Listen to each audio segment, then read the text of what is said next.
Bien. Como siempre hacemos una imagen para colocar ahí. Hay una serie de verano, no hay palmeras ahí ni nada, pero que es el Sermón del Monte. Y hoy comenzamos a ver el Sermón del Monte. Y lo primero que existe en el Sermón del Monte es lo que está ahí, las bienaventuranzas. Bonita palabra en la Escritura, de hecho muy bíblica, como que siento que la gente del mundo no ocupa esta palabra más que los evangélicos. Y es una palabra del español, pero es muy bonita. Primero, acompáñeme a orar.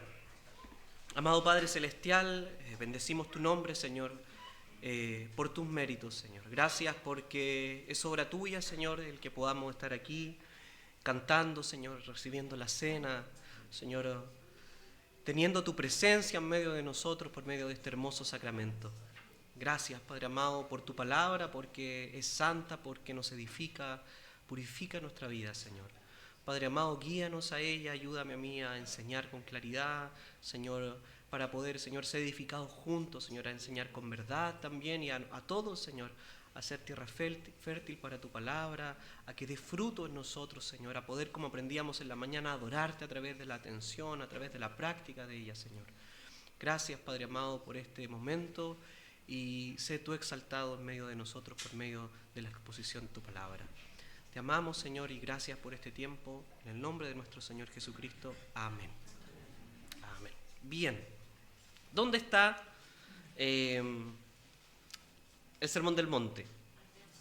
Muy bien, Mateo 5. Abra su Biblia en Mateo 5.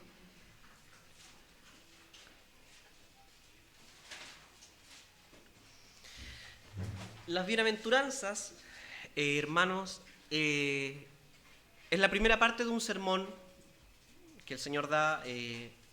Hay un pequeño debate en si es solo un sermón que ocupa del capítulo 5 al capítulo 7 de Mateos, que también está mencionado también en Lucas, o es una recopilación de algunos sermones que puede haber durado varios días.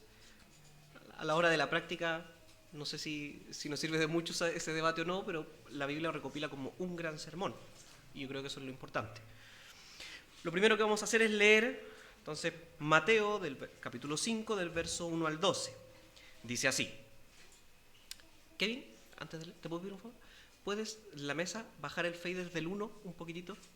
Gracias. Eso lo corto después. Bien, dice así.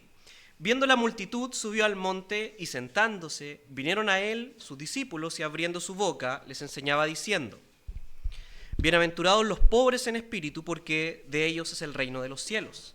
Bienaventurados los que lloran, porque ellos recibirán consolación. Bienaventurados los mansos, porque ellos recibirán la tierra por heredad. Bienaventurados los que tienen hambre y sed de justicia, porque ellos serán saciados. Bienaventurados los misericordiosos, porque ellos alcanzarán misericordia. Bienaventurados los de limpio corazón, porque ellos verán a Dios.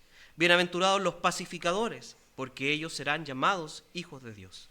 Bienaventurados los que padecen persecución por causa de la justicia, porque de ellos es el reino de los cielos. Bienaventurados sois cuando por mi causa os vituperen y os persigan y digan toda clase de mal contra vosotros, mintiendo. Gozaos y alegraos, porque vuestro galardón es grande en los cielos, porque así persiguieron a los profetas que fueron antes de vosotros. Amén. Lo primero que uno hace cuando enseña este sermón en una escuela dominical a los niños, ¿qué hace? Les pregunta si conocen la palabra bienaventurado. De hecho, hace unos meses me tocó justo enseñarlo a los más chiquititos, bueno, a los más chiquitos, a los más grandecitos de los chicos. Y cuando uno le pregunta, ¿qué significa bienaventurado?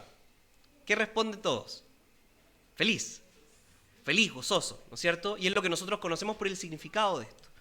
Permítame, para introducir estas bienaventuranzas, que entendamos bien qué es una bienaventuranza. Porque si nosotros respondemos a secas que bienaventurado significa feliz, es correcto, pero nos perdemos un poco la profundidad del concepto. Y para entender eso, tenemos que ir un poquitito a cómo la Biblia genera este concepto. Bienaventurado, antes de meternos de lleno al sermón, es una palabra en griego que es makarios, y que no viene del griego bíblico primeramente. Recuerde que el griego bíblico es un griego que se llama griego koiné, pero existe un griego anterior. en ese griego, la palabra Macarios, que para nosotros se traduce como bienaventurado, ya existía. Y se utilizaba primeramente solo para referirse a los dioses griegos. Porque solo ellos podían ser bienaventurados en un principio, porque la palabra significaba algo así como alguien de buena y larga vida. Por ende, solo un dios podía tener buena y larga vida. Para eso era el concepto griego. Con el tiempo se transformó en un concepto que se utilizó solo para los ricos. Porque aparte de los dioses, ¿quién podía tener una buena vida? Alguien rico, alguien que podía tener todo lo que deseara. Ese es el concepto griego de Macarios, de bienaventurado. Por eso, el concepto para el español se transforma como en feliz o gozoso, porque obviamente una buena y larga vida, o una vida llena de cosas, provoca felicidad. Entonces el concepto se traduce así. Si yo tomo el concepto para el español y lo traduzco simplemente así como el Señor está diciendo, gozosos son cuando, y da una bendición, yo me pierdo un poco del concepto. ¿Cómo yo tomar todo lo que significa este concepto? Si no solo significa felicidad, yo tengo que ver este concepto en el Antiguo Testamento. Porque si usted va a su Biblia, nosotros leemos la palabra bienaventurado en nuestras Biblias, por ejemplo, en Salmo. Y en Salmo no se escribió en griego. Hubo una palabra en hebreo que cuando los traductores escriben y traducen hacia el griego, escogen la palabra Macarios, pero que existe originalmente en otra palabra que es en hebreo. Y esa palabra es, lo que tengo aquí, yo no sé pronunciar hebreo, no sé si esto se pronuncia así o no, pero es Esher, E-S-H-E-R. Y este concepto significa algo un poco más diferente que en griego. La bienaventuranza, hermano, en el Antiguo Testamento está determinada de la siguiente manera. La voy a leer mejor, esto es del compendio del Diccionario Teológico del Nuevo Testamento de Gerhard Kittel, para que entiendan que esto es un diccionario. ¿Ya? Dice así este autor y otros que se escriben en este diccionario. En el Antiguo Testamento, los macarismos, así se le dice al concepto de Macarios en griego, se refiere a personas y nunca a cosas o estados de cosas. O sea, solo para personas. A Dios no se le llama Macarios o Esher en griego. Aunque nosotros entendemos que en el Nuevo Testamento hay 2 veces que se escribe esta palabra para referirse a Dios. Pero una al español ni siquiera se traduce como bienaventurado y otra se está refiriendo a Cristo en un concepto que tiene que ver con el texto particular y las bendiciones que Él trae. La bienaventuranza es una plenitud de vida y se relaciona con cosas tales como una esposa, la belleza, el honor, la sabiduría y la piedad en el Antiguo Testamento. Cosas externas. Pero, y aquí es donde el escritor dice, el Antiguo Testamento contiene advertencias contra un juicio externo. ¿Qué se refiere a eso? El Señor juzga el comportamiento externo de las personas. No solo juzga el corazón, no puedes tener un buen corazón sin actuar de manera correcta. Entonces, en ese sentido, al hablar de que el Señor toma un juicio sobre lo que el ser humano hace como acciones, el autor dice que en el Antiguo Testamento la única verdadera bienaventuranza es la confianza en Dios, el perdón de los pecados y la rectitud incluso en medio de la aflicción y la liberación en el día final. O sea, en el Antiguo Testamento no significa derechamente felicidad, sino que significa como una aprobación de Dios. Fíjense, Salmo 1:1, así abren los salmos. Bienaventurado el varón que no anduvo en consejo de malos, ni estuvo en camino de pecadores, una acción, ni en silla de escarnecedores se ha sentado. O sea, bienaventurado, hermano, no es meramente dichoso o gozar de una felicidad profunda, como a veces nosotros tratamos de simplificar el concepto para entenderlo, sino que la dicha de la bienaventuranza está enraizada en otra cosa, en la bendición de Dios, en lo que Dios nos ha dado y cómo Dios aprueba la búsqueda de una justicia. ¿Ya? Y esto es porque las bienaventuranzas entonces tienen un carácter, de cierta manera, ético. ¿Ya? La bienaventuranza eterna, eso sí, es aquella por la que somos recibidos como verdaderos justos y santos por medio del único verdaderamente justo y santo que es Cristo. O sea, el Señor en el Antiguo Testamento y cómo se va desarrollando el concepto, bendice la búsqueda de la justicia. Pero nadie se puede ganar esa bendición porque nosotros sabemos a la luz de toda la revelación que no hay ni uno justo, ni nadie que busque a Dios. Por ende, la bienaventuranza tiene, y vamos a ver este concepto un poquito más adelante, pero tiene una carga de lo que el Señor hace y de lo que el Señor demanda. Tiene este doble cumplimiento, por eso las bienaventuranzas han sido algunas veces un poquito mal entendidas. O sea, que no es el mensaje de las bienaventuranzas, en simple. No es una lista de carácter ético con la que se dice cómo alcanzar el cielo. No significa que usted tiene que cumplir esta lista de bienaventuranzas para irse al cielo. ¿Por qué? Porque no las puede cumplir. Y vamos a ver, el transcurso del pasaje, que no las puede cumplir. Pero que sí es el mensaje de las bienaventuranzas, es una descripción de las bendiciones de quienes ya han alcanzado salvación en Cristo. Eso es el mensaje de las bienaventuranzas. Pero repito, sí tienen una carga ética. Quiero leer un poquito de nuevo este salmo, que dice: bienaventurado el varón que no anduvo en consejo de malos, ni estuvo en camino de pecadores, ni en silla de encarnecedores sentado. Sigue el salmo, dice: sino que en la ley de Jehová está su delicia, y en su ley medita de día y de noche. Será como un árbol plantado junto a corrientes de agua, que da su fruto en su tiempo, y su hoja no cae, y todo lo que hace prosperará. Fíjese, hay acciones y bendición. Si ponemos en un contexto amplio las bienaventuranzas, en el Antiguo Testamento están ligadas a guardar los mandamientos. Por un lado, esto indica que, como les digo, sí tienen un carácter ético. Dios bendice a quien se esfuerza y busca cumplir la ley. Y el hombre es así, en esa bendición de Dios, bienaventurado.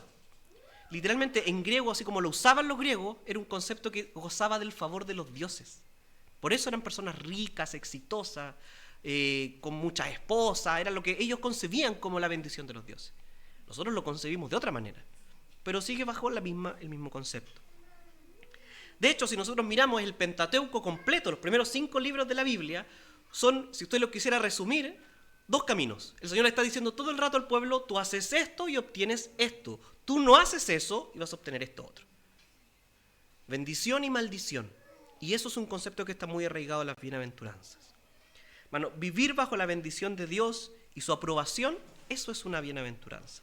Vivir fuera de la ley de Dios tiene consecuencias, y eso no es una persona bienaventurada. ¿Por qué hago esta aclaración? Porque las bienaventuranzas en la Biblia no están asociadas a cualquier persona. Si yo leo este salmo que dice: bienaventurado el varón que no es que en un momento cualquier persona fuera de Israel pudiera tomar la ley del Señor y meditar 1 hora al día en ella y con eso ser edificado como un árbol plantado. Esto es una promesa ¿para quién? Para las personas del pacto. Los bienaventurados solo pueden ser aquí, en el concepto del Antiguo Testamento, quienes cumplen la ley, y la ley es pactual. Por ende, las bienaventuranzas están reservadas a un grupo de personas y no a toda la humanidad. No, ¿por qué? Esto es muy simple para nosotros entenderlo teológicamente: no todos gozan el favor de Dios. Aunque Dios tiene gracia común sobre todas las personas, no todos gozan del favor personal de Dios. Y eso es algo importante cuando vamos a leer el primer versículo de las bienaventuranzas. Ahí se van a dar cuenta que esto se cumple en ese concepto. O sea, no hay razón para mirar las bienaventuranzas del Nuevo Testamento tampoco como metas alcanzables por impíos. Por eso alguien que no es cristiano, o nosotros antes de llegar a la fe, podríamos haber cumplido una cantidad de reglas para alcanzar salvación por medio de las bienaventuranzas, porque no son para impíos, son para creyentes, para gente que ya ha sido trasladada al pacto. Esas son las bienaventuranzas. Entonces, perdón esta larga introducción, pero necesitaba aclarar bien este concepto, porque siento que a veces cuando le enseñamos a niños hay que simplificarlo un poquitito más, pero ya que la gran mayoría son adultos, los niños siguen entendiendo que sí, es muy feliz, pero somos felices porque Dios nos bendice. Eso es una bienaventuranza, es muy simple. Leamos de nuevo el verso 1 al 5 para ir seccionando el pasaje. Dice: viendo la multitud, subió al monte y sentándose, vinieron a él sus discípulos y abriendo su boca les enseñaba diciendo: bienaventurados los pobres en espíritu, porque de ellos es el reino de los cielos. Bienaventurados los que lloran, porque ellos recibirán consolación. Bienaventurados los mansos, porque ellos recibirán la tierra por heredad. bienaventurados los que tienen hambre y sed de justicia, porque ellos serán saciados. Fíjese, si nosotros ahora vamos a poner en contexto un poco esta bienaventuranza. ¿Dónde está? En Mateo. ¿Para quién se escribe Mateo? Para judíos. Judíos. Es una carta, obviamente, que todas las cartas del Nuevo Testamento tenían una relación de circular abiertamente, pero es una carta dirigida a judíos, y usted se puede dar cuenta de eso al leer el primer versículo de Mateo, donde empieza la genealogía, donde Mateo no tiene ni un interés de conectar a Jesús con Adán. Él lo quiere conectar ¿con quién? Abraham y David. Hijo de Abraham, hijo de David. Porque es un público judío. ¿Ya? Desde ahí, fíjese, en el 1:21 se nos dice que Jesús vino a salvar a su pueblo de sus pecados. En el capítulo 4, de hecho, Jesús vino a ser la luz que resplandecía en medio de un pueblo en tinieblas. Luego, en el verso, por ejemplo, del 1 al 11, en el capítulo 4, Jesús vence la tentación y termina venciendo a Satanás. Y en varios pasajes de aquí hasta llegar al capítulo 5 en Mateo, Jesús es el cumplimiento de varios puntos particulares para ser considerado el Mesías que los judíos esperaban. O sea, Jesús es presentado del 1 al 4 como la promesa que se venía del Antiguo Testamento, el rey esperado, el heredero de David y de Abraham, que venía a libertar a su pueblo de las tinieblas. ¿Ya? Ahora, hacia el final del capítulo 4 usted va a tener un detalle de Mateo. ¿Qué hace Jesús ahí? Llama a sus discípulos. Y se cuenta el llamamiento de unos discípulos. Luego de eso, viene lo interesante. Si usted pone en perspectiva esto, Jesús es el redentor esperado, el cumplimiento de las promesas del Antiguo Testamento. Se empieza a formar una fama enorme y tiene una multitud, como está en el dibujito, que lo sigue a este monte. ¿Qué esperaríamos nosotros que hiciera Jesús? Que hablara a la multitud. Pero Jesús no hace eso. Viendo la multitud, subió al monte, nos dice que la multitud no lo siguió. Y sentándose vinieron a él sus discípulos y abriendo la boca les enseñaba diciendo, ¿a quién le estás enseñando? A los discípulos. ¿Se da cuenta cómo las bienaventuranzas no son para todo este pueblo? Son para los discípulos.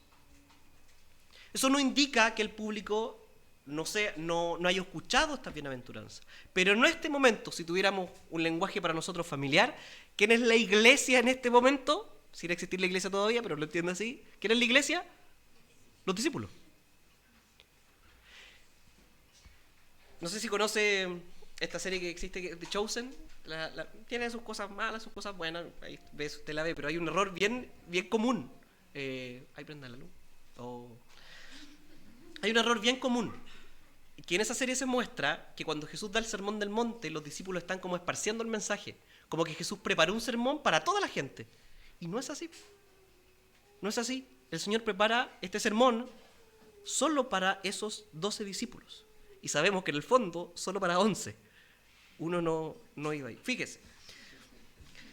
Nosotros tenemos un paralelo de este pasaje. En Lucas 6, en el verso 17 dice, y descendió con ellos y se detuvo en un lugar llano, en compañía de sus discípulos y de una gran multitud de gente que de toda Judea, de Jerusalén y de toda la costa de Tiro y Sidón, que había venido para oírle y para ser sanado de sus enfermedades. Y al final del capítulo 4 de Mateo tenemos la misma idea. Multitudes lo seguían y le traían enfermos. Pero en el verso 20 de Lucas está igual unido al verso 1 de Mateo 5. Y alzando los ojos hacia sus discípulos, decía, bienaventurados vosotros los pobres, porque vuestro es el reino de los cielos. Las bienaventuranzas, repito, son bendiciones de Dios para su pueblo, no para otras personas. Ahora, vamos a cuáles son estas bendiciones. Los pobres. ¿Qué recompensa tienen los pobres? ¿Qué dice? Bienaventurados los pobres de espíritu, porque ellos reciben el reino de los cielos. Y ahora usted va a entender el sentido de por qué Jesús se dirige a sus discípulos. ¿Qué esperaría un judío de la época?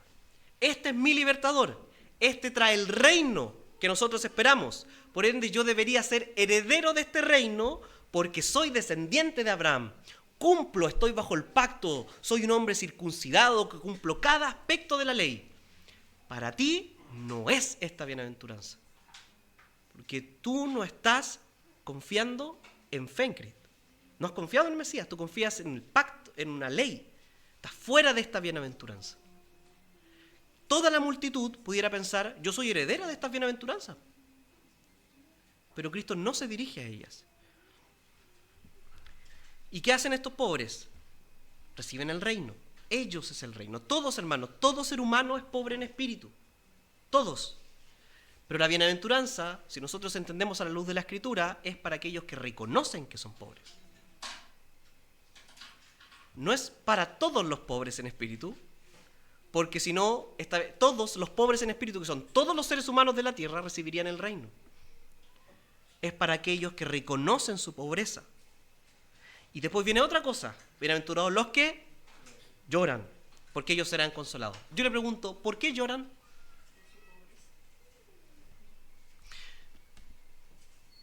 Nosotros tenemos, hermanos, muchas promesas en la Biblia del Señor consolando y dándonos, trayendo provisión a nuestra vida.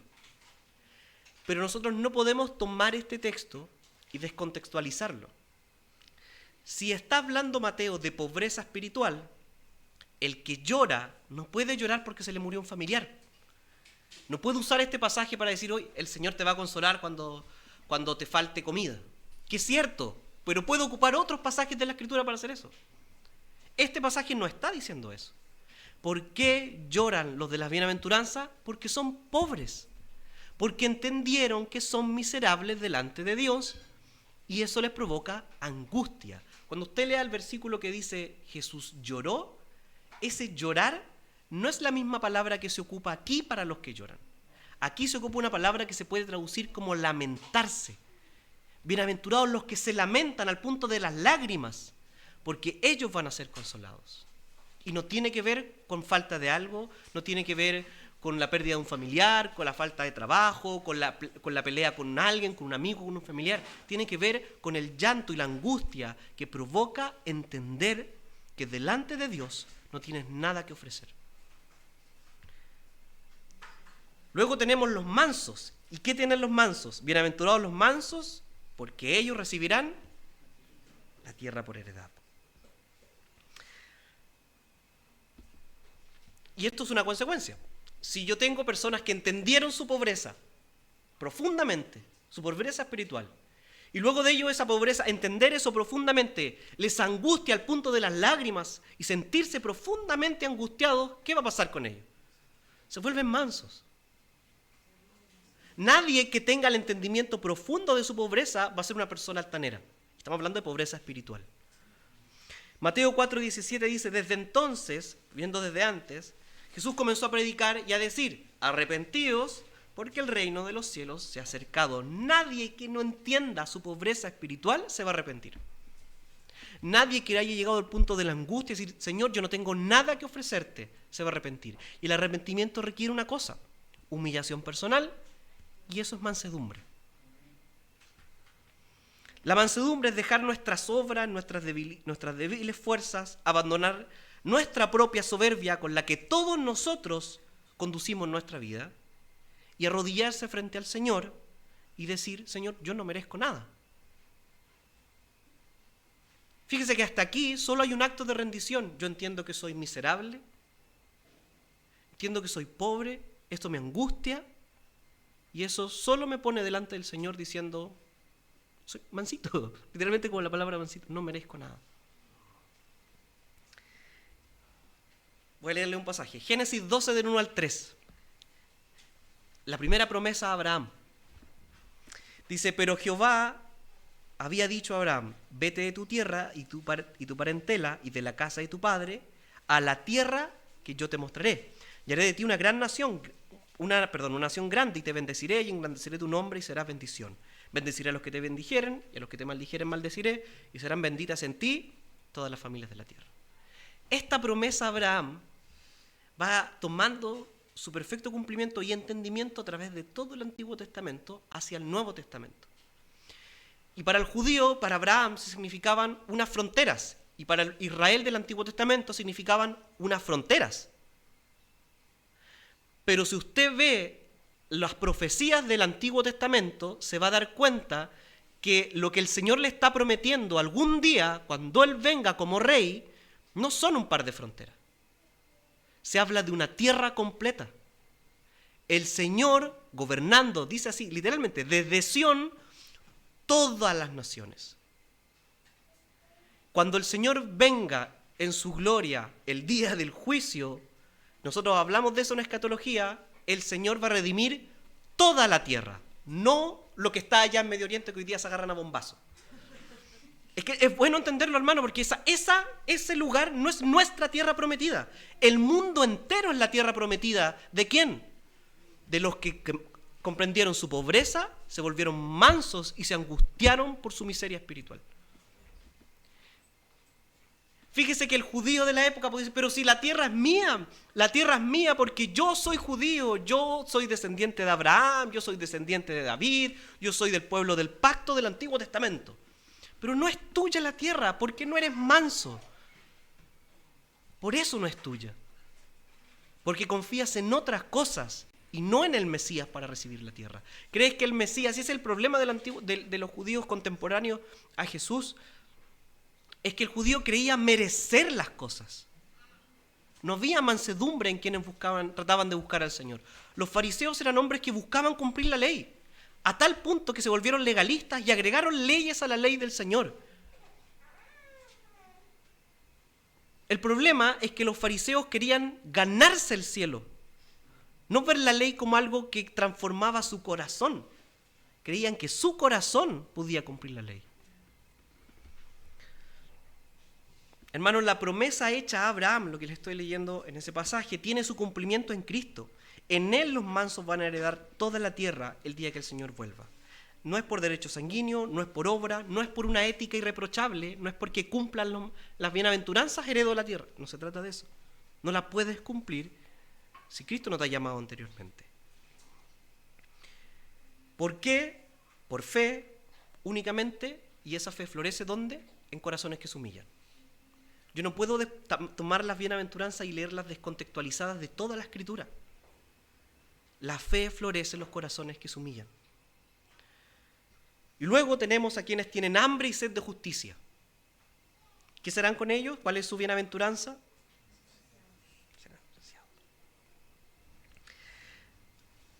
La hambre y sed de justicia, para quienes han tomado este texto para su uso personal, ha sido tomado en diferentes maneras. Hay algunos que han propuesto la idea de que, como lo toman solo del carácter ético, bueno, es que el hambre y sed de justicia tiene que ver con que el cristiano tiene que ser una persona que desee la justicia, lo justo, castigar a los malos, y que ciertamente, éticamente es correcto, no está errado. Hay otro cristianismo que es más heredero de esta teología latinoamericana jesuita, que viene con la idea de la justicia social.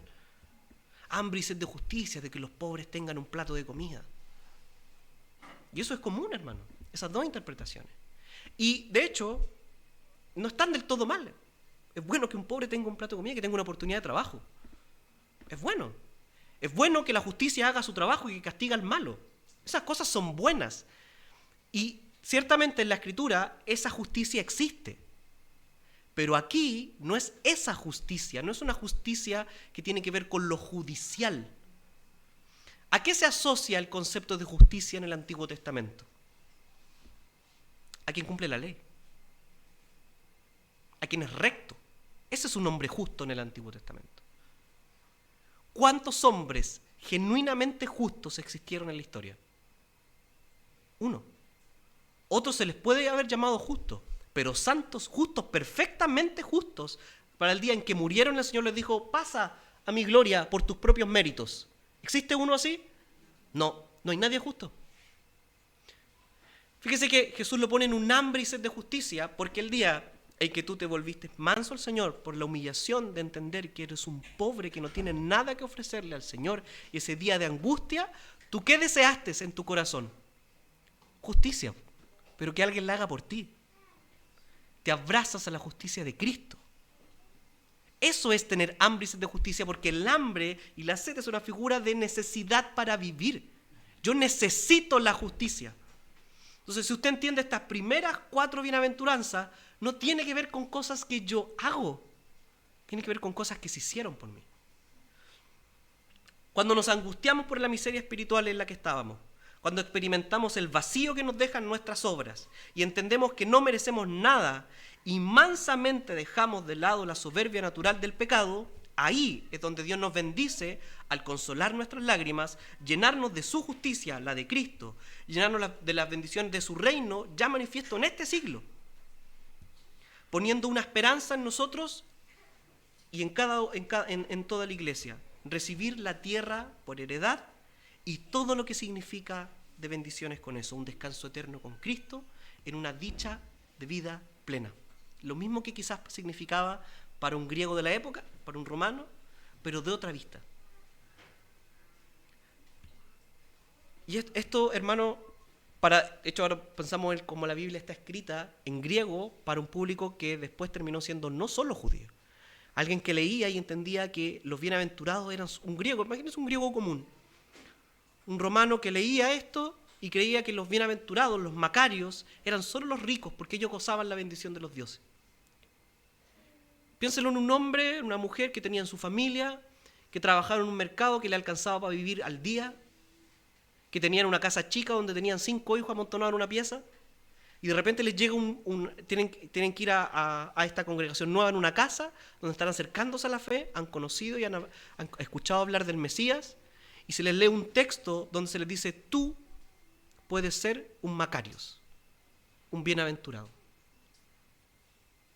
¿Cómo? Así. Entiende que no tienes nada que ofrecer a Dios, entiende que eres pobre y miserable espiritualmente, y ese día el Señor te va a consolar, te va a dar un reino entero por heredad. Y otras que vienen después. Quiero leer una cita de un profesor de teología del seminario de Westminster que se llama Brandon Crowe. Dice así: el sermón del monte, y más particularmente las bienaventuranzas, vemos la dinámica, esto ya es más técnico que se llama, no es necesario que se aprenda esta palabra, pero indicativo, imperativo, que es tan importante en la Escritura. O sea, el indicativo se refiere a la gran obra de salvación de Dios para salvar a su pueblo. Y el imperativo se refiere al llamado a la obediencia a la luz de la obra salvífica de Dios. Entonces, ¿yo puedo cumplir las bienaventuranzas para ganarme salvación? No. ¿Estoy obligado a cumplir las bienaventuranzas? Sí. Dios demanda de que hoy día, si el Señor usted lo salvó, que usted se mantenga en mansedumbre, que abrace la justicia, que cumpla la ley moral de Dios y las cosas buenas que enseña la Escritura. El Señor lo sigue demandando. Lo trajo a salvación para buenas obras, dice la Escritura. Por ende, el Señor sigue demandando las bienaventuranzas, demandando estos requerimientos, pero el Señor ya se los garantizó. Por eso el Señor garantiza las bendiciones. Vas a ser feliz, bienaventurado, porque eres así, porque yo te he hecho así, y yo te voy a dar esto. Pero esto es un imperativo indicativo. El Señor hace y el Señor demanda. Versos 7 al 10. Bienaventurados los misericordiosos, porque ellos alcanzarán misericordia. Bienaventurados los de limpio corazón, porque ellos verán a Dios. Bienaventurados los pacificadores, porque ellos serán llamados hijos de Dios. Bienaventurados los que padecen persecución por causa de la justicia, porque de ellos es el reino de los cielos. Permítame un poquito. Un problema, por ejemplo, que se suscita, que existe cuando queremos entender las bienaventuranzas como una lista de cosas a cumplir, es que si yo tomo la bienaventuranza, por ejemplo, de la misericordia, significa que Dios tiene misericordia de mí en base a cómo yo soy misericordioso con los demás. Y eso no es cierto, porque la misericordia de Dios no es una recompensa. No funciona así. Primeramente, no es una recompensa. No es como que el Señor un día evaluó nuestras vidas y dijo: mira, Sebastián, tú has sido bien misericordioso con los demás, por ende voy a obrar misericordia contigo y te voy a salvar. Eso sería una salvación completamente monergista de nuestro lado, pelagiana, así, al que le gusta el término, a morir así, por obras al más puro y duro sentido. Y no tiene sentido con la Escritura. En cambio, por ejemplo, que dice Lucas 6:36, donde está este sermón también: sed pues misericordiosos, como también vuestro Padre es misericordioso. ¿Se acuerdan la parábola de los 2 deudores? Está en Mateo capítulo 18. Hay dos deudores. Primero, uno que le debe a su señor y que va y le ruega, por favor, perdóname, perdóname la deuda. ¿Y qué hace el señor? Se la perdona. Y este deudor, cuando sale de ahí, que se topa con alguien que a él le debía plata y le debía mucho menos que lo que él le debía al señor. ¿Y qué hace? Lo quiere puro matar. Págame. Eso es lo que quiere. Por ende, no tiene misericordia. Él no tiene misericordia, pero exigía misericordia. Y esa parábola, Jesús la termina con estas palabras. ¿No debías tú también tener misericordia de tu consiervo, como yo tuve misericordia de ti? Entonces su señor, enojado, lo entregó a los verdugos hasta que pagase todo lo que le debía. Así también mi Padre Celestial hará con vosotros si no perdonáis de todo corazón a cada uno de sus hermanos sus ofensas. La misericordia, hermanos, solo la puede mostrar quien ha comprendido realmente la misericordia de Dios. Para ellos es la bendición y la esperanza de que algún día por misericordia recibirán a Cristo para que Cristo tenga misericordia de sí mismos y no juicio y castigo. La misericordia existe en el cristiano porque Dios tuvo misericordia de nosotros primero. ¿Ve que sí tiene una carga ética? Porque si usted tiene que mostrar misericordia, está obligado a mostrar misericordia, porque Dios ha mostrado misericordia primero de usted. Pero usted no va a conocer la verdadera misericordia hasta que no conozca la de Dios y se rinda a su misericordia. Luego tenemos los de limpio corazón. ¿Y cuál es la promesa para los de limpio corazón? Verán a Dios. Quiero rodear este tema para que lo entiendan. Aquí quiero llegar. Existe lo que yo personalmente denomino como un deseo humano, muy humano. Se lo voy a leer en 2 versículos y les voy a explicar por qué es un deseo humano. En Éxodo 33, 18, Moisés dice lo siguiente: te ruego que me muestres tu gloria. Y el Salmo 27, 4, David escribe: una cosa he demandado a Jehová, esta buscaré, que esté yo en la casa de Jehová todos los días de mi vida, para contemplar la hermosura de Jehová y para inquirir su templo. David y Moisés tienen el mismo deseo, como estar lo más cerca de Dios posible. ¿Por qué esto yo le estoy diciendo que es un deseo humano si nosotros leemos en la Biblia que nadie busca a Dios? Suena contradictorio. Este anhelo es humano porque simplemente, hermano, para eso, para el deseo que David y Moisés están mostrando, fuimos creados. Algo de lo que el pecado ha destruido en nosotros es la razón de existir. El pecado ha destruido en nosotros el por qué existimos. ¿Y para qué existimos? Para habitar en la presencia de Dios, para glorificar su nombre, como dice la Confesión de Westminster, para gozar de Él para siempre. Por eso el pecado nos conduce en rebelión a todo lo contrario. ¿A qué nos conduce el pecado? A llenarnos de cosas que no sean Dios. Porque aunque el ser humano naturalmente no busca a Dios, no puede encontrar otra razón de existencia. ¿Y qué hace el ser humano? Busca glorificar otras cosas. Y como dijo Calvino, el corazón se transforma en una fábrica de ídolos.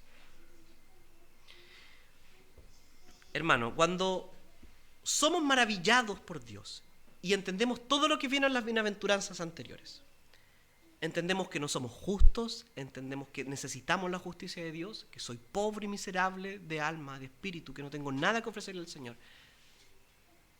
que me acerco humillado y mansamente delante del Señor, que entiendo además que el Señor me promete un reino y sus bendiciones que yo quisiera naturalmente del Señor. Vivir con Él. Ese es el deseo humano.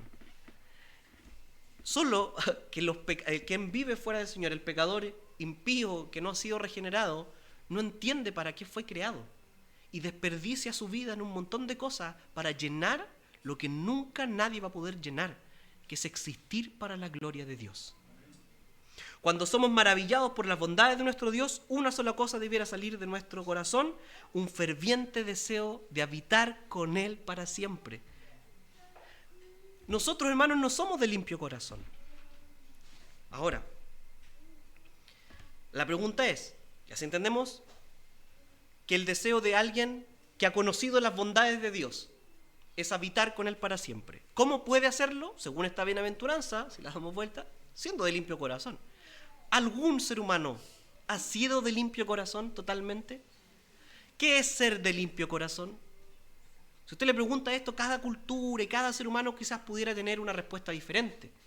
Cada cultura tomó aspectos éticos, pero nosotros tenemos un concepto más universal del entendimiento del mundo. Para la Escritura, hermano, una persona del limpio corazón no puede significar otra cosa que una persona que esté irrestrictamente unido a la voluntad de Dios revelada en su palabra. Eso es alguien de limpio corazón, que ha entregado su corazón a ser purificado por la verdad de la palabra, cumplir la ley, ser justo, esas cosas.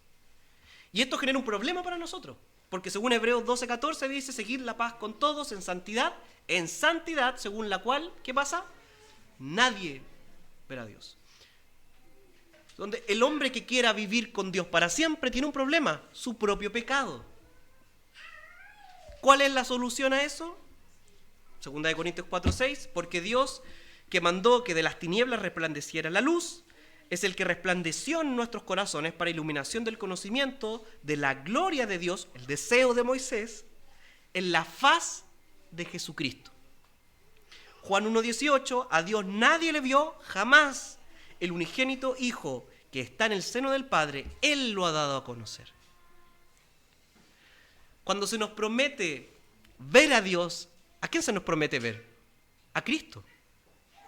El deseo que naturalmente va a surgir en un corazón renovado por el Evangelio es lleno en Cristo. Ves a Cristo y tienes la promesa de verlo cara a cara algún día. Sí, vas a habitar con Él. Vas a cumplir el deseo que tenía Moisés, vas a cumplir el deseo que tenía David en Cristo. El poder ver a Dios es un regalo, hermanos, del Evangelio. Apocalipsis 21:3 dice, he aquí el tabernáculo de Dios con los hombres, y Él morará con ellos, y ellos serán su pueblo, y Dios mismo estará con ellos como su Dios.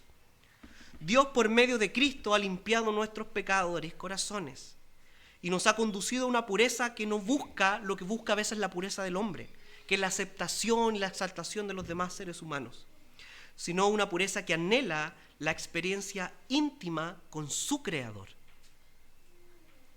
¿Cómo la anhela? En humildad, entendiendo que es un pobre. Los limpios de corazón, hermanos, son aquellos que encuentran bendiciones en todo lo que el Señor promete, pero que se conformarían solamente con su presencia. Eso es ser de limpio corazón. Luego tenemos a los pacificadores. ¿Qué pasará con ellos? Serán llamados hijos de Dios. Pongamos en contexto esta afirmación del Señor. En el capítulo 3 de Mateo tenemos el bautismo de Jesús. ¿Y cuál es la declaración de la voz del Padre del cielo frente a todos los testigos? Este es mi Hijo amado, en quien encuentro complacencia. Este es el Hijo de Dios. Este es el Mesías prometido, la simiente de Abraham y de David.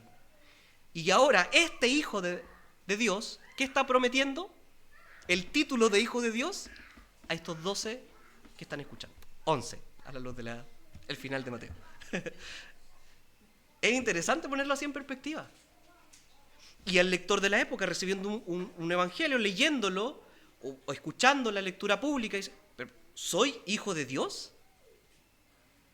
¿No solo el Mesías es hijo de Dios? ¿Yo soy hijo de Dios? Sí, eres hijo de Dios. Y esa es la promesa de la bienaventuranza. Ahora, la promesa está arraigada a otra cosa. Bienaventurados los pacificadores. Nosotros tenemos que entender una cosa, hermano. Si bien Jesús dijo que su ministerio iba a traer conflictos, lo prometió.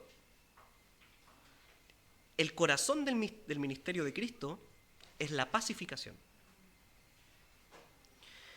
¿Qué es lo que anuncian los ángeles la noche del nacimiento? Gloria a Dios en las alturas y en la tierra paz y buena voluntad. ¿Qué hizo el Señor por nosotros?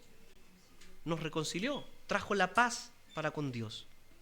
Él fue este puente que conectaba este vacío enorme que existía entre los pecadores y un Dios santo.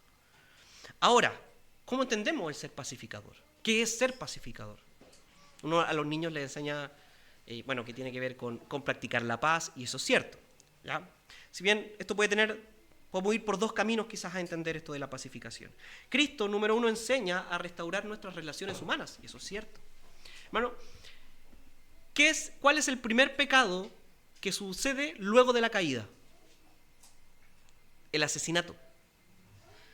Y si usted lee Génesis, se va a dar cuenta que los asesinatos aumentan,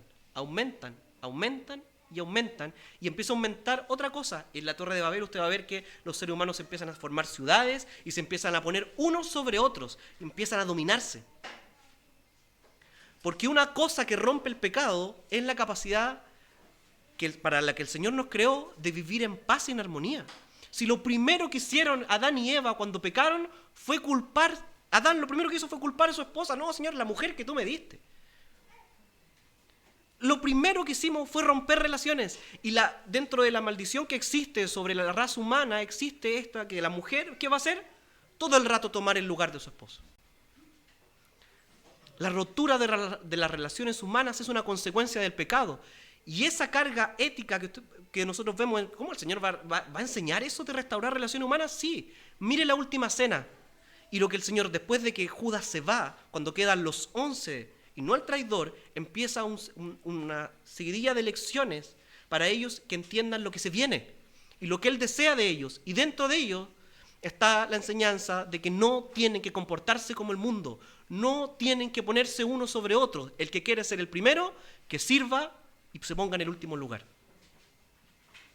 Eso sí es una carga ética que tienen las bienaventuranzas. El Señor fue un hombre de carácter manso. No significa eso que el Señor no confrontó el pecado, no significa eso que el Señor no tuvo palabras duras para los fariseos y quienes trataban en su entendimiento pecador de cumplir la ley, pero el Señor fue duro con ellos por una razón, porque había un pecado detrás de los fariseos que es bien grave y que está en los ayes que el Señor hace contra fariseos y escribas, y que era que estorbaban el camino a la salvación. Eso hacían los fariseos. Y cuando el Señor limpia el templo y dice, no, es que el Señor fue un revolucionario político que estuvo en contra de los mercaderes del templo, el Señor lo hizo por una razón, porque habían transformado un lugar de salvación en cueva de ladrones. El Señor se irritaba profundamente por estas cosas, pero no era un hombre que vivía en el pleito, no gozaba del pleito. Y hoy día usted ve internet y la gente está gozosa del pleito, lo disfruta, lo quiere, se mete a internet solo a pelear. Hay videos solo para pegarle a alguien, y de calvinista, veo videos de repente que me sale una respuesta, y se agarran como a peleas a través de TikTok y de Instagram. ¿Para qué? Les gusta el pleito, y eso no es un hijo de Dios. No es el carácter que el Señor pidió de sus discípulos. Pero esto tiene un segundo carga, porque usted no puede ser un pacificador sin Cristo. El segundo y el nivel más profundo de ser un pacificador es entender lo que Cristo hizo por nosotros. ¿Qué hizo Cristo? Se puso por nosotros para reconciliación. ¿Y qué nos dio a nosotros? El mismo ministerio. Somos pacificadores, hermanos, cuando conscientemente luchamos contra el pecado de la ira, contra el desprecio y toda clase de pecados, hermanos, contra nuestro prójimo. Pero más aún cuando somos como Cristo y no solo somos deseosos de la paz, sino que nos involucramos en traer paz. Pero más excelentemente somos pacificadores cuando proclamamos el mensaje del Evangelio que trae paz para los hombres con Dios. Pablo en 2 Corintios capítulo 5, verso 18 al 19 dice: Dios, quien nos reconcilió consigo mismo por Cristo y nos dio el ministerio de la reconciliación, porque Dios estaba en Cristo reconciliando al mundo, no tomándoles en cuenta a los hombres sus pecados, y nos encargó a nosotros la palabra de la reconciliación. Hay dos maneras de ser un pacificador.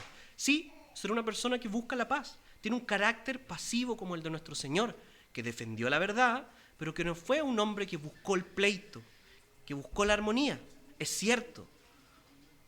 Pero somos pacificadores cuando predicamos el Evangelio. ¿Quiere vivir la bienaventuranza de un pacificador? salga afuera y proclame la paz del Señor que ofrece en Cristo. Eso es ser un pacificador. Y al final de esta bienaventuranza, o sea, al final,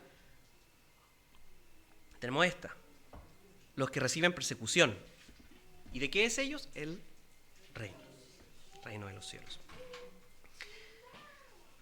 Hermano, las bienaventuranzas describen la obra de Dios en nuestros corazones y al mismo tiempo la respuesta moral o ética que el Señor desea de quienes Él ha rescatado.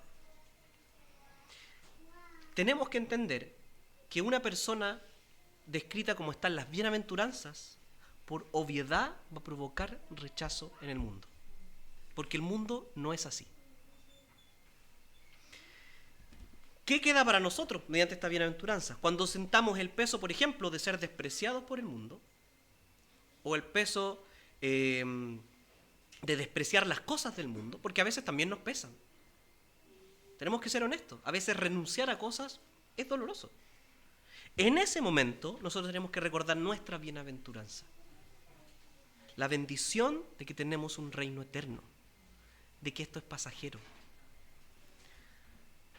Y ahí vamos a ir avanzando hacia los últimos dos versos. Bienaventurados sois cuando por mi causa os vituperen y os persigan y digan toda clase de mal contra vosotros, mintiendo. Gozaos y alegraos porque vuestro galardón es grande en los cielos, porque así persiguieron a los profetas que fueron antes de vosotros. Y aquí cambia. No sé si nota el cambio del mensaje de las bienaventuranzas. Todo el mensaje de las bienaventuranzas está en tercera persona. Si bien Jesús le está hablando a un grupo en esa multitud, está en tercera persona. Pero aquí cambia a estar en segunda persona. Le está hablando directamente a esos discípulos. El Señor, hermano, es soberano. Yo creo, y es un pensamiento personal, yo creo que nadie podría estar de acuerdo, pero yo creo que cuando el Señor está hablando, Él sabe perfectamente qué es lo que va a quedar escrito, qué es lo que no, y hacia qué va a llegar. De hecho, a mí me gusta mucho Juan 17, la oración del Señor, porque siento que ora por mí, ora por aquellos que van a creer sin ver, algún día. Por ende, esta bienaventuranza, todas las bienaventuranzas, si bien están dichas a los discípulos, es para todo el creyente. Pero al estar en segunda persona esto, si bien también lo tomamos para nosotros, porque es cierto, tiene una carácter y hay que entenderlo también en su contexto para los discípulos. Los discípulos van a hacer esto, primeramente, y luego todos los que vengan después.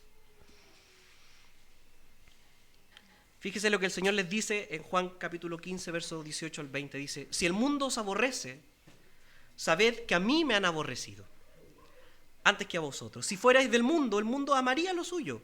Pero porque no soy del mundo, antes yo os elegí del mundo, por eso el mundo os aborrece. Acordaos de la palabra que yo os he dicho: el siervo no es mayor que su señor. Si a mí me ha perseguido, también a vosotros os perseguirá. Si han guardado mi palabra, también guardarán la vuestra.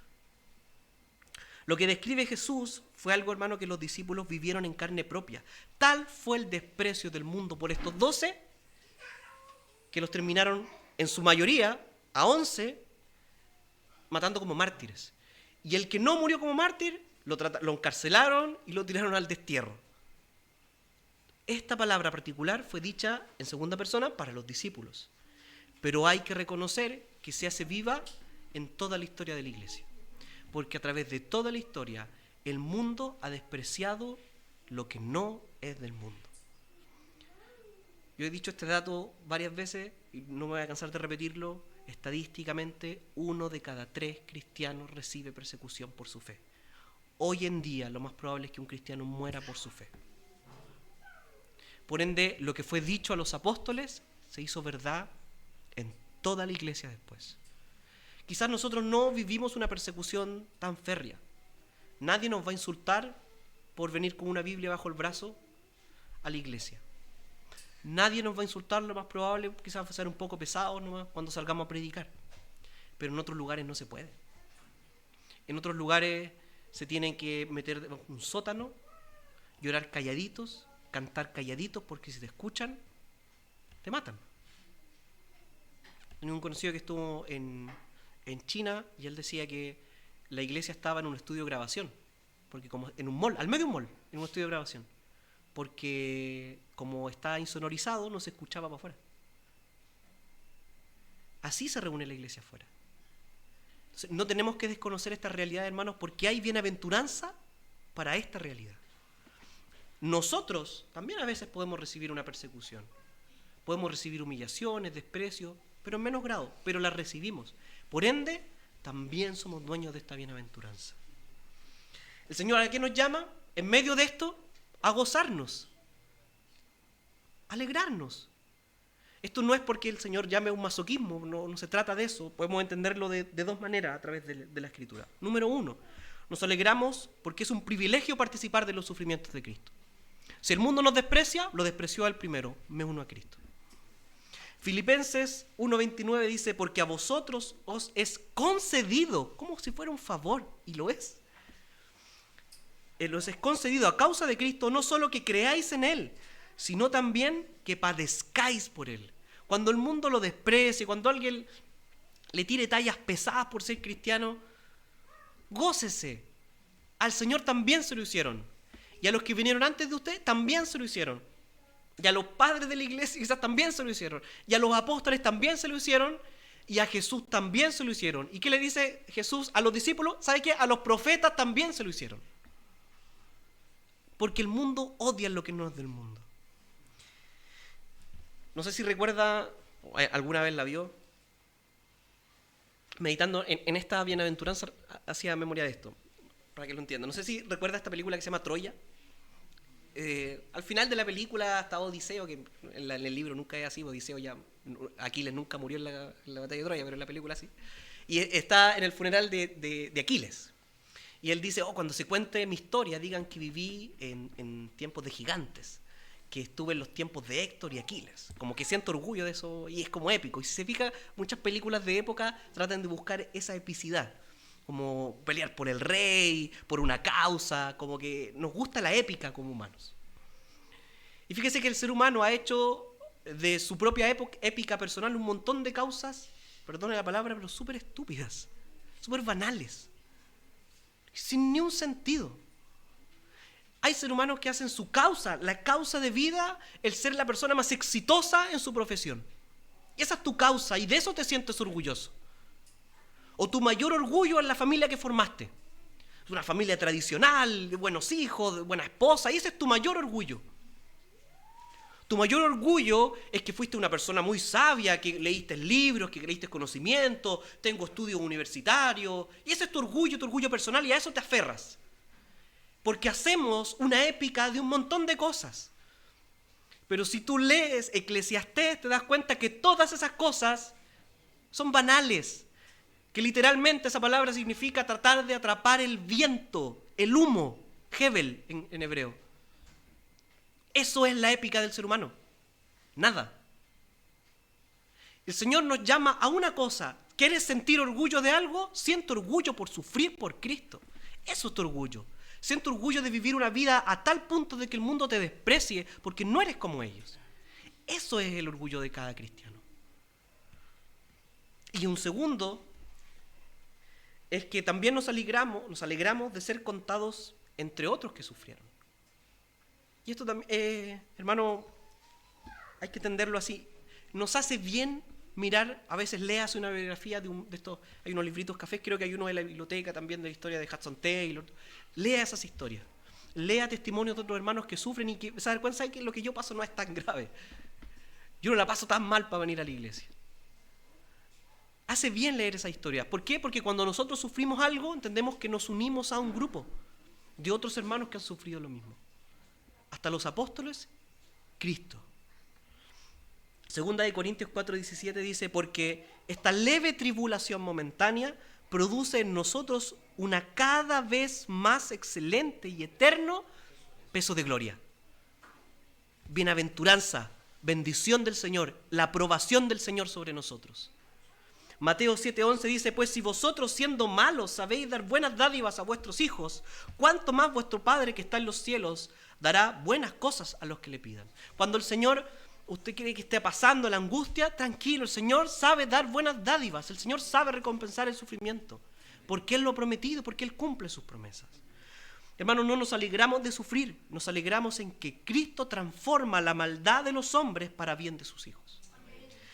Tarde o temprano, Él traerá justicia y justa recompensa. Y eso es nuestra alegría. No me gozo en sufrir, me gozo en que Cristo sabe y conoce todo, y Él recompensará todo. Para terminar, hermano, por la hora, no hice muchas conclusiones sobre esto. Creo que cada bienaventuranza se va entendiendo. Pero hice una sola conclusión sobre este pasaje. Cristo, hermano, por nosotros soportó la mayor miseria espiritual y sufrió la peor de las angustias al cargar nuestros pecados, los cuales no le pertenecían ni tenía el deber de hacerlo. No tenía por qué salvarnos. De hecho, fue humilde y manso no solo a la voluntad del Padre, sino que frente a aquellos que soberbiamente creían tener más poder que el mismo creador del universo. A ver, bájate de esa cruz. Cristo, hermano, fue el verdadero justo y Él padeció la justicia de Dios sobre sus hombros y sufrió y padeció la injusticia de los hombres en una cruz. Cristo, por misericordia para con los que el Padre le dio, sufrió la crueldad de acusaciones de quienes con mentiras, como dicen las primeras bienaventuranzas, e insultos lo llevaron a ser maltratado y crucificado.